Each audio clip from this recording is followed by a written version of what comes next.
Hello. My name is Miriam Dula, and this is Sister Talk. Happy New Year. I don't know when I'm gonna air this. I don't know if I'll air it after the New Year or before, but I'm shooting it before the New Year.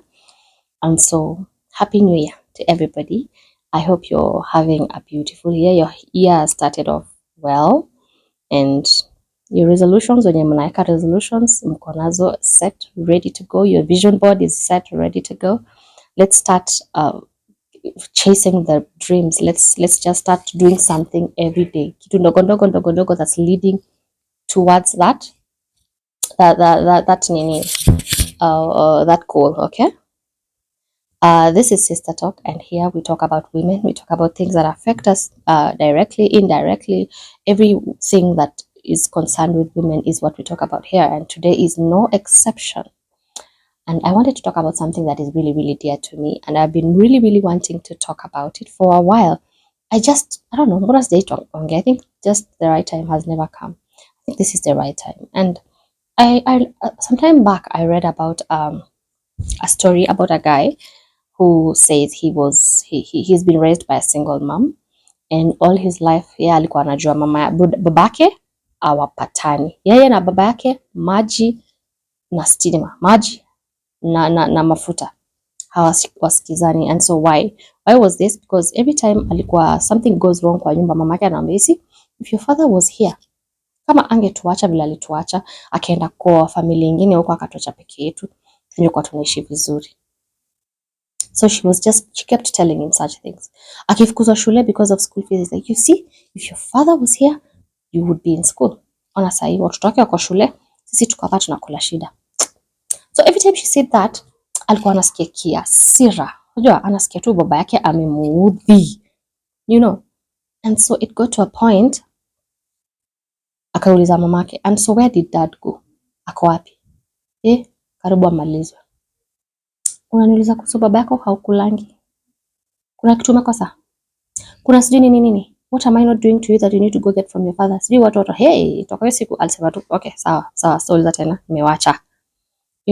And so time went by and he finished school, and so after amemaliza shule akadecide, now that I'm a grown up, let me go look for this guy.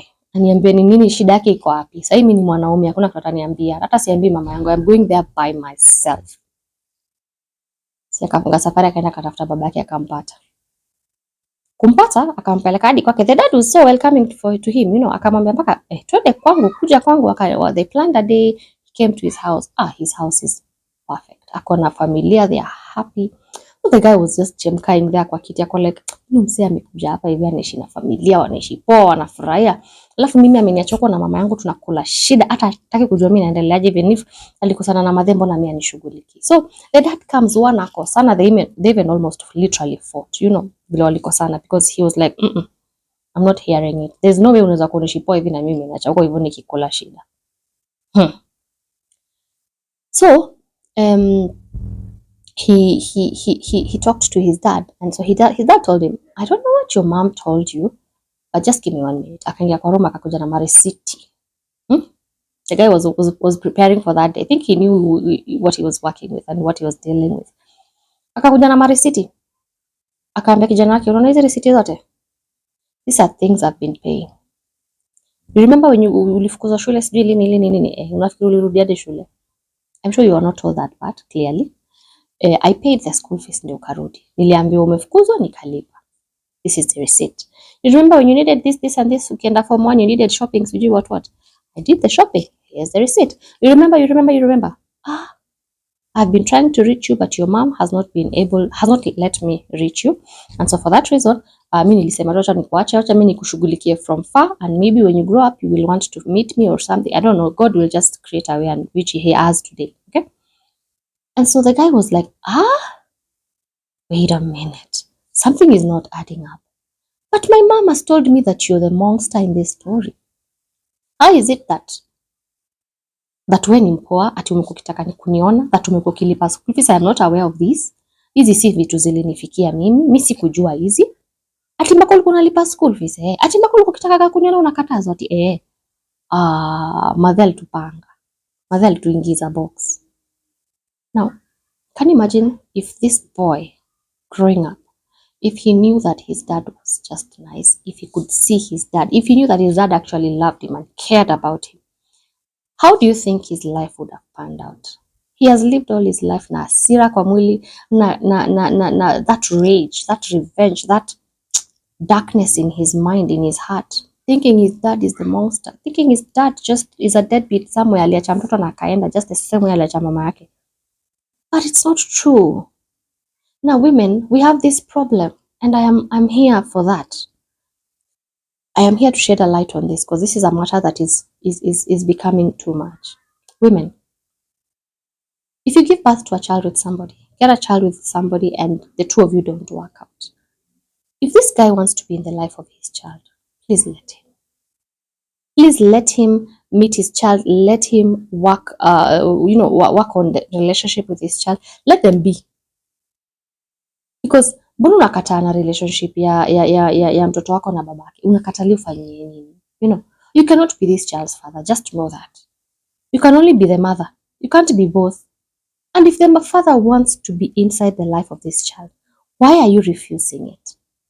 Unajua mimi mademu nanishangaza sana. Unaanza sasa kupika mauongo, unaanza kuinsight mtoto na mauongo, unaanza kupoison akili ya mtoto. Why? Kuna wengine mpaka wanaambia kwa baba yake alikufa. Na ako alive. Don't do that. It's very, very wrong. Do not do that to your children. Because you're depriving your children of a blessing, a father's blessing. Do you know how important and heavy a father's blessing is? You don't know? Kwani unafikiria Jacob alikienda kuibia Esau, alikuwa anaenda kumwibia kitu cheap? Alikuwa anaenda kumwibia kitu yenye anaweza pata hapa nje? Si mamake angempea blessing kama ni kitu yenye alikuwa ni blessing alikuwa anataka sana. Si mamake alikuwa na hata walikuwa mabesti. Why didn't he take it from his mom? Why did the mother actually incite him to go get the blessing from his brother? Why? Ask yourself these questions. There's something about blessing ya baba. A father's blessing is deep. And if the father wants to be in the life of this child, please do not be in the way. Do not poison the child's mind just because the two of you did not work out. Now you think, Anna, he does not have any right being in my child's life. No, ma'am, he does. He is equally the parent to that child, just like you are. So stop poisoning his mind. Let this man get to know his child. Let this man spend some time with his child. Do not get in the way. Wachana na yeye deal na mtoto venye anajua. Another group of people is, you're actually married, you're not even divorced. But hapo kwa nyumba, you're letting your children wanaongelesha baba yao sijui aje. They'll still not get that blessing. You're letting your children disrespect their father. In fact, when your father wants to discipline his children, you want to come in between. Unataka kuombea baba yao unachapa watoto kwa nini unachapa watoto sije? My friend, stop it. Stop it. Let your child be raised by their father. Let their father discipline. As long as achapi ile sasa extreme. Unajua obviously kuna ile sasa hata wewe utaona amepaswa kichwa ya mtoto sasa it's too much. But anachapa tu mtoto discipline. Anamfunza adabu. Unaingilia kwa nini? Wacha mtoto afunzwe adabu. Unataka kana mtoto ana adabu. Me kwetu when I was being raised, and I like giving an example of kwetu because that's what I know. Every time I talk about these things I talk about kwetu because ndo kitu mimi niligrow nikijua, and I think even how I discipline my children is exactly how it happened kwetu. And if my dad was to come home and the way you did something, in fact madha kitakacho kufanya kitu anakuambia tuendelea tu, ngoja baba yako akuje leo utaona. Akikwambia hivyo una behave, unamwambia mpaka dad mama nimewacha basi, nimeacha dad. So for example, for some weird reason imfikie ajue umefanya kitu mbaya, misbehave. When my dad is disciplining you, my mom will be right hapo kando. Mute. Chapo ushike adabu. Hutakuja kutusumbua na baba yako. She gives baba yako the space. She gives the husband, the space to be the husband, to raise his children, to work on, to work on his relationship with his children. She does not get in between. Wacha kukua madem ati sasa mtoto wangu mimi utanichapia mtoto mimi. Ni wake. Kama mtoto misbehave na pia wewe unaona this is legit. Na for some reason akue anamchapa maybe kwa makosa hakuna or ana overdo, there's also a way you go about it. You don't just wake up na unamwambia utanichapia mtoto mbele ya huyo mtoto. Sasa unafundisha huyo mtoto nini? You know, unamfundisha baba hakuna kitu anaambiagwa. Mama yangu hakuna kitu anaambia, ndio kusema. You know. And so we need to get to a point where we let our children and their fathers be. So let your children enjoy their relationship with their father. Let your children enjoy it. Wacha kuingilia katikati. And you and your husband need to be on the same front. You need to present a unified front. If the husband says, I don't want to see this, this and this, don't let it. Wewe usikubali. Pia wewe sema, baba yako alisema, hiyo kitu isifanywe, and so pia wewe stand by that. Present a united front. Ndio mtoto asikue na, you know, these children are very wise. They like to just manipulate. Atakuja hapo kwa madhe amuonyeshe don't. So that they know when dad says this, that's final. There's no going back to it. You present a united front. When you're arguing with your husband, go argue kwa room mali awasikii. Ndio wasijue hata nani anatukana gwaji. That is kama tukananaga. You know, don't argue in front of your children. It's wrong. It's very, very, very wrong. Because unawafanya wanaona sasa this is the weak one. Ndio ambia gundu ana mdomo. Ndio tunafaa tuende na yeye. So most probably the woman ndiye anaongea sana in our nature. So jua ndo unakanika unakanika wewe ndio una win. So the children will start siding with you. No. Go fight na uko na mfungia mlango hata wasijue kitu inaendelea. Na mkitoka uko na adabu. You must be able to tell your children respect your father. You must be able to tell your children mtaongelesha baba yenu hivyo nikiwa hapa tafadhali. Yeah, respect yourself. Shut that mouth. Kama unaambiwa nyamaza uambiwe. Hii mambo ya kurudisha na baba yako usisikie. And in fact you're doing it there and then. Ungoja ati baba aende sijui sayo tu. Ukisikia ni kama wanabishana alafu unasikia ni kama mtoto anakaa anarusha mdomo. Unamwambia wewe. Huyo ni baba yako unaongelesha hivi. Can you tone that your voice? Bring it completely down or shut up. And be bold about it. Usiache watoto wadharau baba yao ukiwa, because that blessing is going to go. Hiyo wanaume kuna vile wamemba, si kama wanawake tunawaga wapole. Unaweza mtoto anaweza kubisbehave, afanye venye anafanya na bado utamchukua, bado utamficha, bado ni mwizi ameenda ameibia watu, ameua watu, bado utamleta umfiche kwa room yako. Men are not like that. A man will give up now. Like drop you like you're hot. You know, I know of a story of a guy who the dad was rich, filthy rich, but the guy alikuwa anapenda kupiga hesabu zake ni za mtaa. No, anataka kuenda tu Islands chill na wezi nini. And so the father found out and he told him, my friend, your route yenye unachukua hainifurahishi, stop it. The guy didn't hear, so he continued. He disowned the guy. And when the guy got killed, huko hata mazishi ndiye alisema kanyagi. Si hata kwa boma yangu azikwe, nani umtafutie boma, umtafutie mnunulie place ya kuzikwa huko Lang'ata. Azikwe hapo. That's meant for you. So when you're treading around men, you need to tread very carefully because their hearts are not as mellow as women's.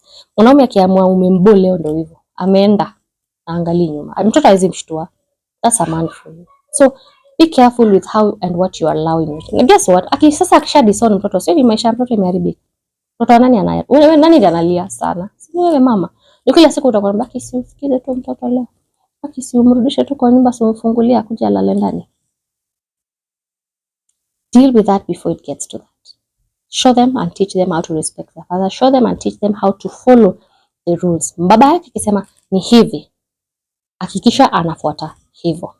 And you cannot teach your children how to respect their father if yourself you're not respecting their father. Remember, they learn from seeing and not from being told. Not from hearing but from seeing.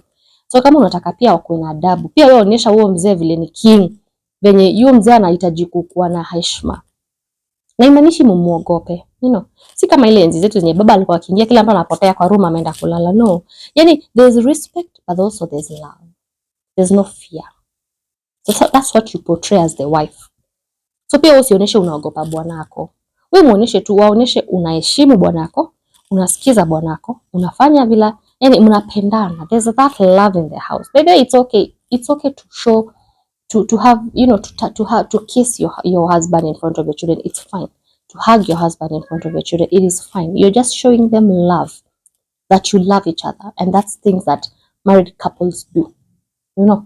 And so when they go out there and they decide to get married, they know the expectation. They know the love they saw being showed in their home was like this. It was to this level. So they can work with that. Unaelewa? So don't be afraid to show love in front of your child. In fact, what you should not show is hate. Never show hate. Never show your children at here. Mwanaume kinaniambia nini hapa. Don't start speaking ill of your husband in front of your children because unawafundisha, unawaonesha. Hata hao wataanza kusema yenyewe dad. And why do we have siku hizi wazee wanazeeka pekee? Wazee wanalia by the way. You know, wazee wanasema watoto waangalie. Wazee wanasema watoto wamewachilia. It's because mama ndiye alienda akawa poison akili. Akawaonyesha vile baba yako hivi, baba yako hivi, baba yako hivi. Sasa kienda kuzeeka, the children are more loving towards the mom than towards the dad. So utapataga mama anapeangwa pesa, dada anaachwa hapo. Sasa kama unataka kupatia mom pesa leo, utapata mom utampea 3,000, dad utampea 1,000 or nothing. Don't do that to your parents. Treat your parents equally. If you're sending the money, send the money equally. Are we together? Usifanye baba yako akufe akilia akijiuliza sasa watoto ni aina gani. Ana regret. Some of them wamewasomesha, some of them wamespend so much money on them, wamemaliza all the investments wakiwasomesha, wamewapeleka ng'ambo, wamewapeleka sasa hivi umepata kazi, your father amekuwa sasa useless. Don't do that. You know, treat your parents equally. And this will start from the mother. If your mother shows you that we are equal parents, you will treat us equally. But kama mama yako sayote na anakuambia vile baba yangu alifanya, baba yenu sijui ananitakia nini, baba yenu amenifanyia hivi. Some of them even go as far as telling their children baba yenu alicheat. Hey, jamani. Some information should never land on children's ears. It should never. Hiyo information yako wewe na bwanako. Kinyi bwanako amefanya anything, cover him. Protect his appearance, his image towards his children. Let the children remain and know him as the hero that he is, as the king of the house. Kama kuna vituko zenye amefanya, tabia zenye amefanya, which ni normal, we are all human beings, tunafanyanga tutabia. Don't go telling your children about what he is doing that is wrong. Don't do that. Don't even discuss it in front of them. Don't even talk about somebody else what is here. Shield your children from that. Let your children know their father is a hero. Let your children know their father is a king. Let your children know their father ndio kusema, ndio the last one. Yani baba kama ameshindwa hiyo iwezi. Our dad has it. When you don't have money in the house, wacha kuonesha wewe unatoa. You know, sometimes give him, mwambie rubai watoe kitu wa juu uko na do. You know, atoke na watoto, mpatie hata 2,000, mwambie fanye vitu au mdogo upeleke umbaye something pale umrudishe. Create help. It's your responsibility as the mother to help that relationship to be tight, to build it. Help that relationship between your child and their father.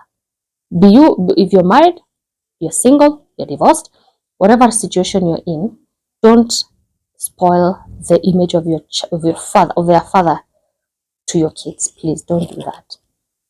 Saidia watoto wako kukuwa na relationship poa. Saidia hazi yako kukaa poa. Hata kama mmekosana, hata kama mmeachana, you're divorced, don't tarnish his name. Usimpake matope mbele ya watoto wake. Don't do that. Sawa? Let him remain the king that he is, because in their lives yeye ni king. It does not mean that because mlikosana now he's a bad father. You know, as a husband he sucks, which is normal. But as a dad, he's a perfect dad. He's a loving dad. He cares for his children. Don't take that away from him. My name is Miriam Abdullah and this is Sister Talk. Karibuni.